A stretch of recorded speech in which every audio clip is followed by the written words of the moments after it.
前几期我们看过了各种配合乐高爆炸的特效，除了这个粘液特效，这微妙的恶心感让我再次想起了小时候炸粪坑的感觉。金发组和夫妻组同时抽到了黏糊糊的特效，连英雄都是一样的太空人，这两组还都选择了搭太空触手怪，这不巧了吗？这不是？就没有什么区别吗？对不起，没有。其实区别还是有的。夫妻组的这个偏向现代银河系太空，非常科技感的太空火箭冲向了粉色的触手怪。金发组的则是复古太空系，他们为怪兽选择了绿色的皮肤，对比背景昏暗的配色，看上去更奇异，更有星际感。All right, 3, 2, 1。粉色的触手怪在爆炸瞬间露出了绿色的内脏，粘液飞溅宣告了怪兽的终结。I can't wait to see it. 接着又引爆了原谅兽。哇，右边的粘液就像一张毯子，这一画面令人有种诡异的舒适感。乐高大师爆炸片的最后，闺蜜组凭借着100万分之一的概率打出了天降鲨鱼的剧情，拿到了冠军和下一期淘汰赛的保送权。下一期用乐高还原童话故事，灰姑娘、杰克与魔豆、丑小鸭，知道吗？这是小美人鱼。我刀呢？童话缔造了现实无法实现的幻想世界，听着是不是和万能的乐高有异曲同工之妙？聪明的同学已经猜到了本期乐高大师的题目，就是用乐高搭出经典童话故事场景。金发组一上来就挑战了格林童话中最经典的灰姑娘。12点的钟声敲响，灰姑娘跑向南瓜马车时，不小心丢掉了水晶鞋。王子拉住她的手，别走。用乐高搭这个场景咋搭？我不知道啊。他们决定先从王子的城堡开始做起，但评委认为这个故事的重头在于灰姑娘和水晶鞋，而不是城堡，让他们赶紧先把重点做出来。但两小哥觉得应该先搭出最难的城堡。看到固执己见的他们，评委在一旁露出了教导主任一般的眼神。顶着压力，金发组继续搭城堡，还加入了一个旋转的机械装置，让舞会中跳舞的贵族们旋转起来。但12个小时过得很快，到最后1个小时，他们只好用人仔顶替主角灰姑娘，2个透明砖块拼成一只水晶鞋。不过这鞋和人仔比例有点离谱，这是灰姑娘偷走了奥尼尔的鞋吧？不过他们最终的成品还是震撼到我了，城堡那叫一个高端大气，王子的舞会，宫殿前的庭院，这么漂亮的水晶灯和南瓜马车，竟然连个特写镜头都不给。但这个作品最后的成绩竟然是全场倒数第2。虽然说这个搭建重点确实偏移了不少吧，但也不至于倒数吧，可能正是因为他们选择的故事太经典了。人们对于自己太熟悉的作品，总是不自觉地以审视的眼光来看待。They're all different layers are missing. There's a huge gap down here where none of it's level. It's a bit half finished. 就像我们对《西游记》，今年下半年，不好意思，放错了，我们对于《西游记》相关的作品宽容度也是很严格。下一期带来排名第1的冠军作品，估计都没人猜得到是什么童话。这个堪称童年阴影的童话故事，竟然是真实事件改编。乐高大师童话片的冠军作品就是一个细思极恐的童话故事。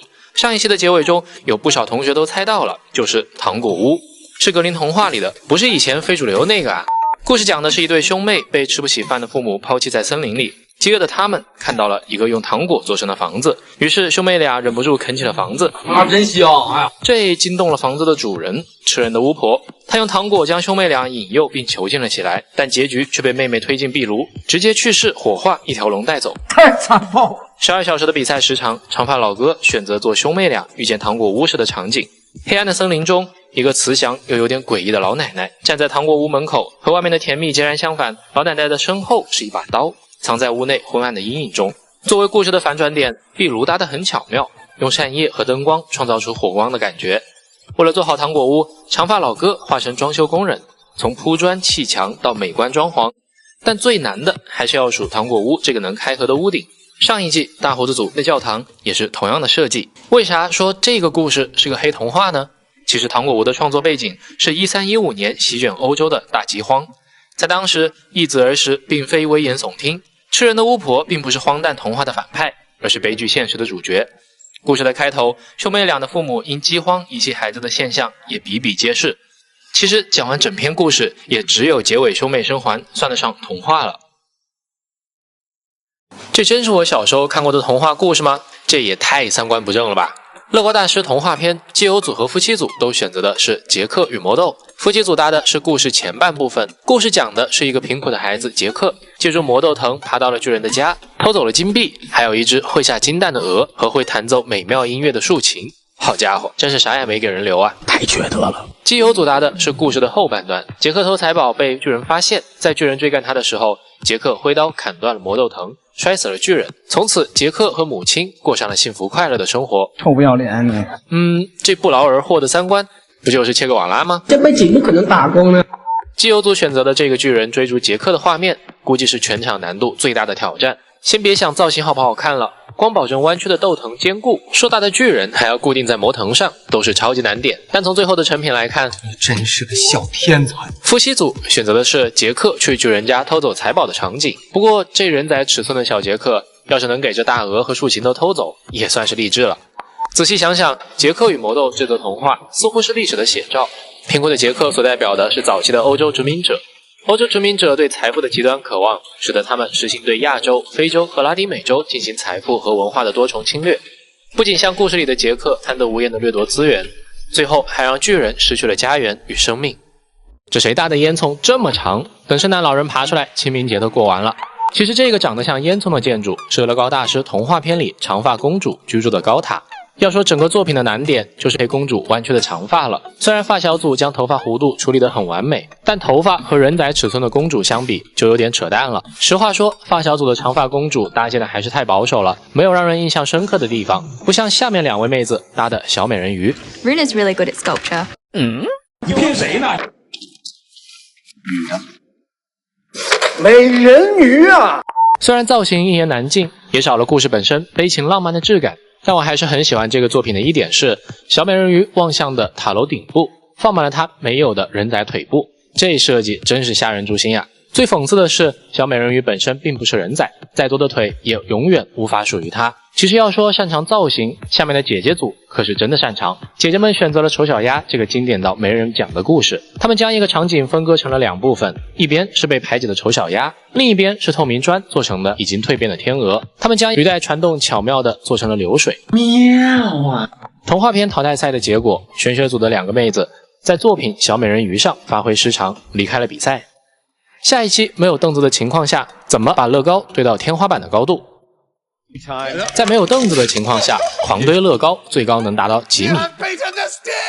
规则规定只能用2×4、6、8这3种基础砖搭建，2小时后塔最高的一组胜出。纯粹为了高度搭建，这不是有手就行？不说了，保姆来喂饭了。大郎，来。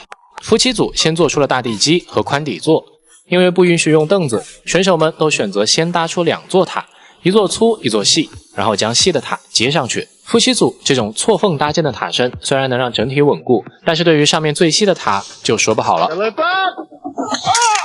你吼那么大声干什么嘛？还好剩下的部分依旧很高，主持人拿来节目自制的4米长的尺子量了一下， 3.5 from where I can see, which is easily the tallest in the room. 但时间还没结束，其他组都在疯狂堆砖，高度越来越离谱。基友组选择把砖块竖着搭，有点像世界第一高建筑的迪拜塔，但他们的塔是全场最细的。以我多年观看乐高大师的经验，这肯定是固定不住的。Oh my god! You have beaten the stick! 基友组不仅打破了刚才夫妻组的记录，甚至直接超过了尺子。发小组这边用了4根柱子，一个横撑的方法，虽然开头出了一点意外。Oh, let me measure that smile. That is a 10 centimeter smile and someone else is missing. 比赛进入了倒计时，周围不断有倒塌的声音。最后的几秒钟，发小组的塔也成功稳住，直冲天花板，但和基友组的塔不相上下，还是需要尺子来决定冠军是谁。 You guys have also beaten the stick! 最后，发小组以将近5米的成绩拿到了冠军和下一场比赛的特权。下一期挑战地心引力，在一块悬空的砖块上搭建。 How are we gonna do this?